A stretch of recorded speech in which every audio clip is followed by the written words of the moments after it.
Bienvenidos una vez más a Razonando mi Fe. Yo soy Liz Franco y vamos a continuar con esta historia que no sé ustedes, pero yo veo que se pone cada vez más buena. Vamos a hablar de un profeta, pero señor profeta. Ya habíamos mencionado en alguno de los videos anteriores que para su estudio podemos dividir a los profetas en mayores y menores según la extensión de sus respectivos libros. Por ejemplo, un Amós, un Habacuc son profetas menores porque son libros muy chiquitos. Sin embargo, un Isaías, un Jeremías y el que vamos a hablar hoy, Ezequiel, son los profetas mayores porque tienen sus libros sumamente extensos, no solo dentro del género literario profético, dentro de este grupo de personas, sino en toda la escritura son de los libros más extensos que vamos a encontrar.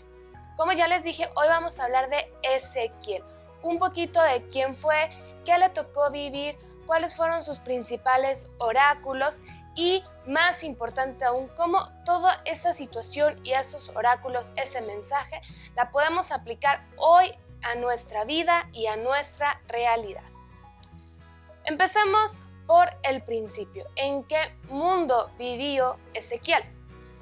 Vamos a hacer un poquito de memoria. Veíamos que estaba Babilonia, Egipto, Judá en medio. Gana Babilonia, invade Judá y los deporta.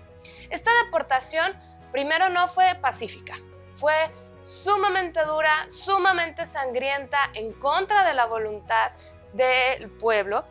Tan es así que ya habíamos mencionado que Jeremías escribe el libro de las lamentaciones, de ver la situación en la que terminó todo aquello. Y otro dato importante, no es solo una deportación, van a ser 3. Ezequiel va a ser de los deportados en la primera. Esto nos da a entender, o podemos deducir, que Ezequiel era contemporáneo de Jeremías, solo más chavito. O sea, Jeremías ya era todo un señor y Ezequiel era un polluelito jovencito. Al igual que Jeremías, era de familia sacerdotal y ejerce como sacerdote hasta que lo deportan. Otro dato importante de la deportación, no a todos les va igual. Los primeros deportados van a ser los listillos. Los babilonios no son tontos y sabe que en Judá hay bastante gente muy letrada, muy inteligente que puede aportar al imperio. Son a los primeros que se llevan y les dan trabajo dentro del mismo palacio o lo que sea para que también sean inteligentes allá, estudien allá y en lugar de aportar en su propio país, aporten en Babilonia. Ezequiel va a ser uno de estos. No se imaginen acá que va a ser el consejero del emperador, no, pero pues una clase media, o sea, no estuvo tan triste su situación, tampoco fue magnífica, pero se podía defender. Él estaba casado, eventualmente queda viudo, lo menciona el libro, y se calcula que más o menos tendría unos 30 años cuando Dios lo llamó. A diferencia de Jeremías, que el 100% de su predicación sucede en Jerusalén o en el reino de Judá, Ezequiel, el 100% de su predicación sucederá en Babilonia. Es muy poco probable que le haya tocado ver la caída del imperio. Seguramente toda su vida vio a un imperio fuerte y siempre predicó en Babilonia. Ok, hasta aquí como marco histórico estamos muy bien. Pero más allá de esto, tenemos que meternos en la mente y en el corazón de todos esos judíos deportados. Si de por sí la situación en sí misma ya es complicada, porque te arrancan de tu tierra, te quitan tu pedacito de terreno donde sembrabas tus maicitos o lo que sea, les quitan el templo. ¿Se acuerdan que ellos se sentían más importantes cuando fue la división del reino porque ellos se quedaron con el templo de Jerusalén y los norteñitos, los del reino del norte, pues se las tuvieron que ingeniar? Ándale, no hay templo. Y no es como aquí que dices, bueno, me voy a la capilla. No hay nada. Ya no hay culto, no es de que el domingo voy a misa. Imagínate, tus rollos, todo se destruyó. Si nosotros quisiéramos aterrizarlo a nuestra realidad, imaginemos que nos quitan la Biblia, nos quitan todas las parroquias, capillas, centros de culto que existen en el mundo mundial y nos quiten los sacramentos. ¿Qué te queda? O sea, el fundamento de cómo expresamos la religión, todo se va.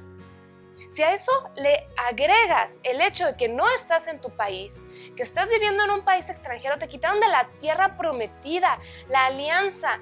O sea, es que creo que no podemos dimensionar el trauma psicológico que vivió el pueblo. Como colectivo, como comunidad, les quitaron todo, absolutamente todo. Pero curiosamente, en estos momentos de mayor prueba es cuando muchas veces salen mejores frutos. Por ejemplo, ¿sabías qué? Es en este tiempo donde se inventan las sinagogas. Al no haber templo, al no haber un lugar de culto, pero los judíos querían seguir dando culto a Yahvé, pues dicen, vamos haciendo templitos acá en Babilonia y hacen sinagogas. Y esto se lo van a llevar después cuando regresen, porque sabemos que Jesús predicaba en la sinagoga de Jerusalén, de Cafarnaún. El concepto de sinagoga no existe, no la vamos a escuchar nombrada en ninguno de los libros que hemos estado viendo. ¿Por qué? Porque tenían el templo, no necesitaban más. Y es en este ambiente en el que Ezequiel va a predicar.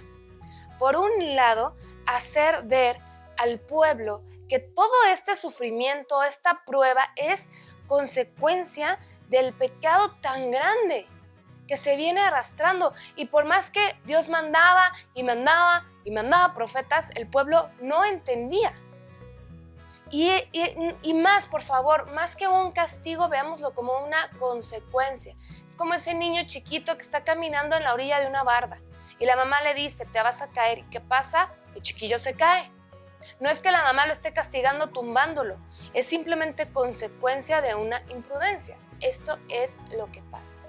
Y esta será una de las novedades de Ezequiel. Nosotros pensamos como occidentales porque somos occidentales. Vamos a meternos un poquito en la mente de un oriental, de un judío. Nosotros somos muchísimo más individualistas. Yo pienso en mí, en mi persona, en yo como soy. Allá no. O sea, si bien sí tienen la noción del yo, la vida en general es más de comunidad, más de familia, más de hermanos y no solamente de sangre, sino de vecinos, parientes, etc. Y eso aplicaba también para las bendiciones y las maldiciones. ¿A qué me refiero con esto? Por ejemplo, si mi bisabuelito cometió un pecado, me voy a ir al extremo, un asesinato, Dios me va a castigar a mí porque soy su bisnieta. Y la colectividad llegaba a ese punto. Entonces yo, que no he hecho nada malo, estoy pagando por la culpa de mi bisabuelo.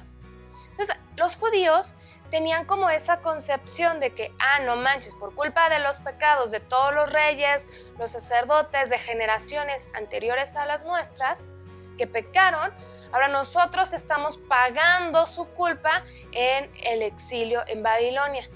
Y llega Ezequiel y les dice, a ver, o sea, sí es una consecuencia de tu pecado, pero tú no eres una perita en dulce, tú también eres tas. Y eso aplica perfectamente para todos. Es bien fácil victimizarnos. Ay, es que pobrecito de mí. Ay, es que cómo sufro. No, es que a mí todo me pasa. A ver. Pon un alto en tu vida, haz un examen profundo de conciencia y asume también tus culpas y qué puedes mejorar. Todo el tiempo, todos los profetas, yo creo que ya parezco disco rayado. Cada video hemos hablado de la conversión, de hacer un examen de conciencia, cambiar el camino, regresar a Dios. Todos los profetas, y ya llevamos siglos de profetas. Entonces, no era que el pueblo viniera cargando la culpa de sus abuelos, bisabuelos, sino que ellos todavía tenían en sí mismos cosas que mejorar. Si bien la deportación fue culpa en parte de la corrupción, de que no hubo un buen reinado, etc., no se podían victimizar. También ellos en algún punto le habían dado la espalda a Yahvé. tú no te puedes victimizar de lo que te está pasando. Si tú dices, no, es que yo soy ya un santo, nada más me falta levitar y Dios me pone pruebas, aprovéchalas para mejorar una virtud. Por algo pasan las cosas, no te tires al drama y saca provecho. Y esto es de lo que se va a encargar Ezequiel. Él, sí va a regañar a la gente y decirles, pues mijo, la regaste y por eso estamos como estamos, pero va a tener un tinte más de esperanza, un tinte de, ok, estamos en una situación muy fea, pero no te preocupes, Dios no quita el dedo del renglón y de aquí nos va a sacar. ¿Cómo? ¿Cuándo? No sé, pero de aquí nos va a sacar. Va a tener como ese mensaje de porra, de esperanza, de vamos para adelante, muy característico en él. Va a ser esa una de sus novedades. Otra de sus novedades es el tipo de escritura. Y si un día decides aventarte un clavado al libro de Ezequiel, esto es bien importante que lo sepas. Los demás profetas, la gran mayoría, el género literario, si ya se te olvidó cuáles son los géneros literarios, te dejo el link en los comentarios. El género literario que utilizan es el profético. Oráculos. Esto dice Yahvé, a ti, pueblo hijo de tal, por haber pecado te va a pasar esto, pero si te conviertes, Dios te salvará. Más o menos esa es la estructura de un oráculo. Ezequiel no. Ezequiel va a ser mucha más prosa y aparte va a utilizar muchísimo el género apocalíptico. Empecemos. Apocalíptico no es fin del mundo, no. Apocalíptico es revelación. La palabra apocalipsis significa revelación. ¿Qué nos va a revelar? Va a ser un tema de visiones. El profético es más de palabra. Esto me dice el Señor, esto dice el Señor. Y en el apocalíptico es el Señor me mostró, tuve una visión. Es la diferencia, como que uno va más al oído y el otro va más a los ojos.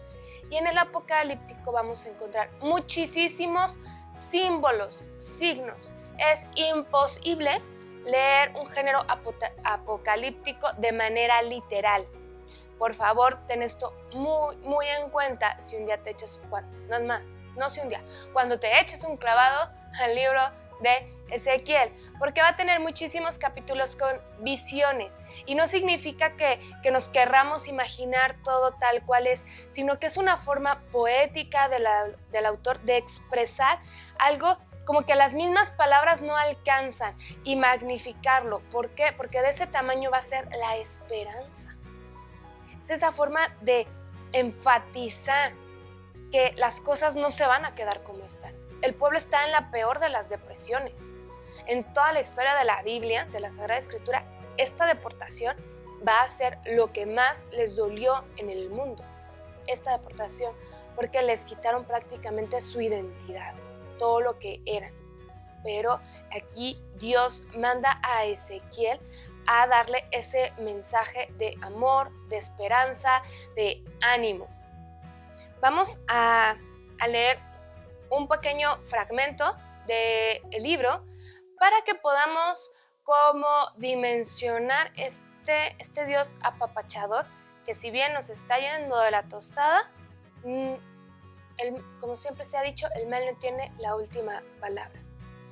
Les tomaré de entre las naciones, los recogeré de todos los países y los llevaré a su suelo. Les rociaré con agua pura y quedaréis purificados. Les purificaré de todas sus inmundicias y de todas sus basuras. Les daré un corazón nuevo. Infundiré en ustedes un espíritu nuevo. Quitaré de su carne el corazón de piedra y les daré un corazón de carne.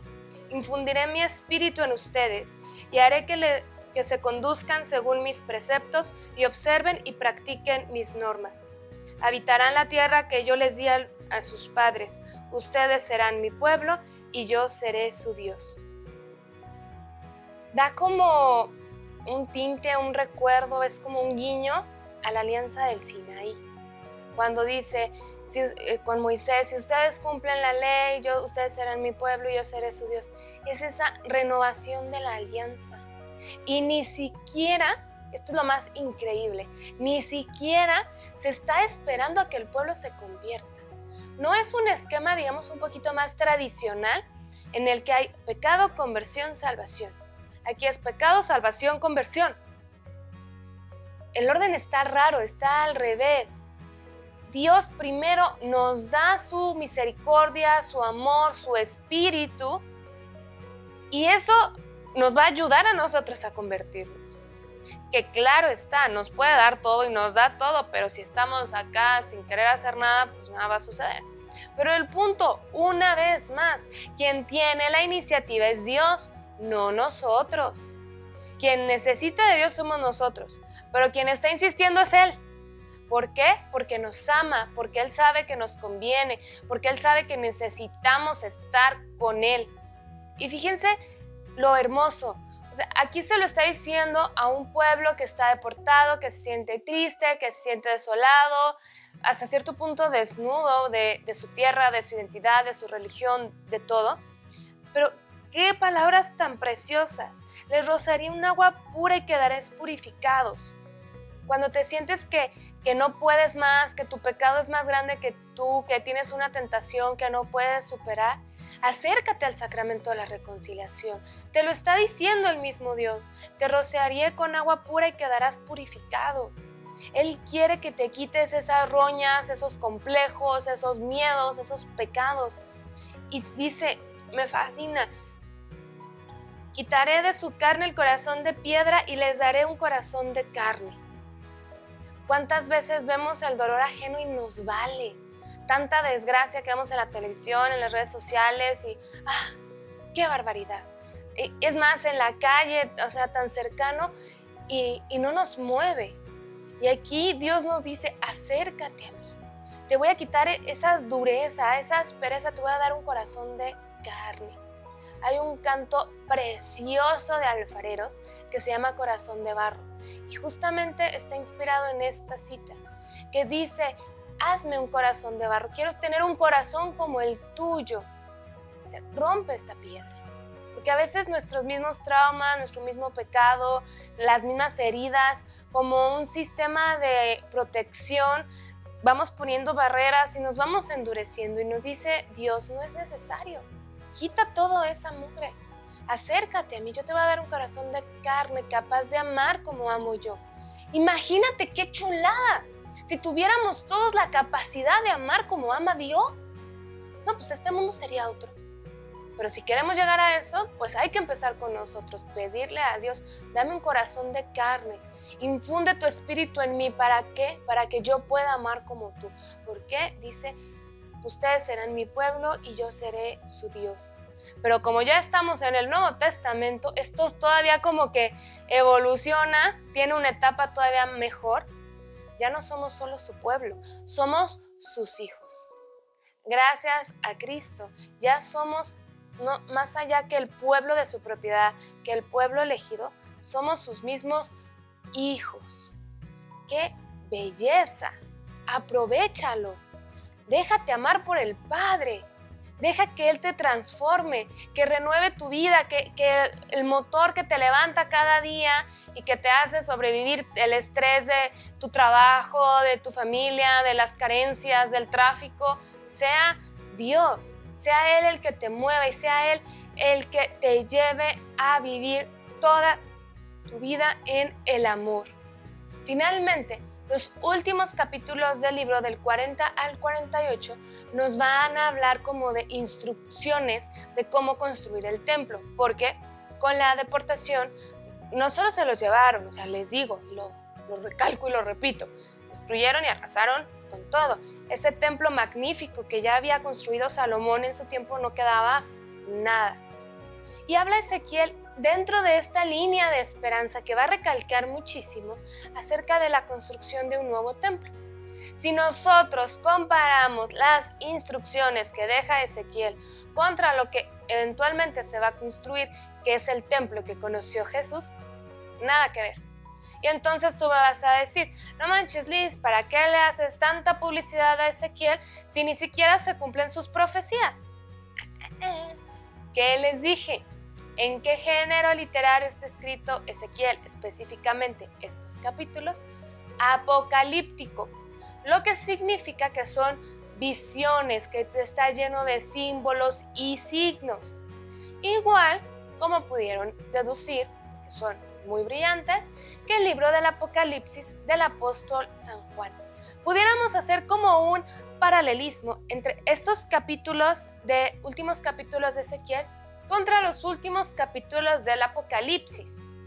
¿En qué sentido? Ezequiel nos habla de un templo grande, majestuoso. Juan nos va a hablar de la Jerusalén, esta Jerusalén limpia, pura de todo pecado, celestial, brillante, que para nosotros, ¿qué es? El reino de Dios. Si nosotros ya dijimos, ok, reconozco mi pecado, ok, me siento necesitado de Dios, regreso a Él, le pido que me permita amar como Él ama. ¿Por qué? Porque nuestra mirada está en ese templo, en la Jerusalén celestial, en el cielo. Nuestro objetivo último será la salvación para nosotros y cuantos podamos llevar con nosotros, porque la salvación nunca se llega solos, siempre en comunidad. Tu mirada fija en el cielo, tu mirada fija en el objetivo último, en llegar a gozar con Cristo de la plenitud de la vida, que es estar en su presencia, vivir en el amor por la eternidad. Que les dije que este era un profeta, Señor, profeta. Te reto a que esta semana hagas esa introspección. ¿Realmente quieres llegar a la patria celestial? ¿Y qué estás haciendo para lograr ese objetivo? Hasta aquí la vamos a dejar. Si tienes alguna duda, algún comentario, déjalo, por favor, ayúdanos a compartir este contenido si crees que a alguien le pudiera servir.